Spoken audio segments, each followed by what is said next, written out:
Caraku menyelesaikan novel indiku berjudul Forget Me Not.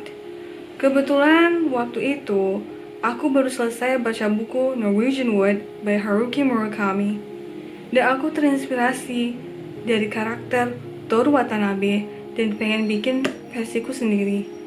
Jadi aku buat deh tokoh Angga di novelku berjudul Forget Me Not yang nama sebuah bunga.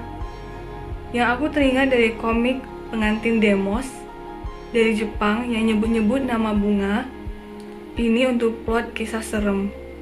Tapi aku jadikan penggerak ceritaku untuk ujung yang romantis. Di ceritanya, tokohku Angga dan Puput sedang buat novel yang berjudul Forget Me Not.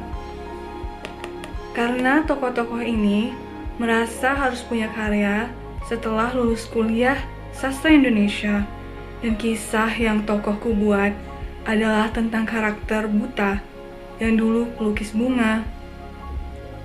Ceritanya mengangkat tema-tema seperti mental health problems dan persahabatan, serta coming of age, di mana kita mengikuti tokoh utamanya, si Angga, yang dari SMA hingga lulus kuliah sibuk mengekori seorang gadis yang obsesi sastra.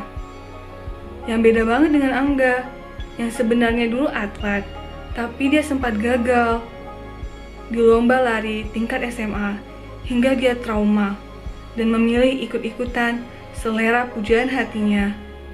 Dan kebetulan, Angga ini punya bakat nulis juga.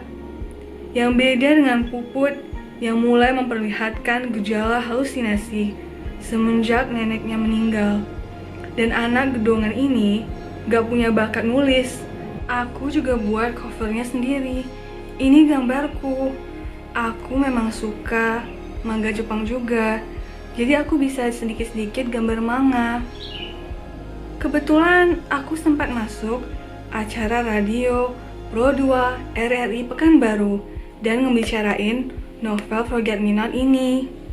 Rasanya surreal sih, soalnya kan aku penulis indie kecil banget, tapi untungnya lancar-lancar aja. Mbak pembawa acaranya supel banget, jadi aku relax.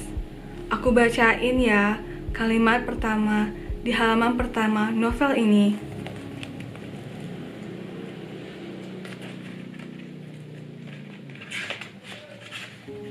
Orang tuanya memberi dia nama Puput.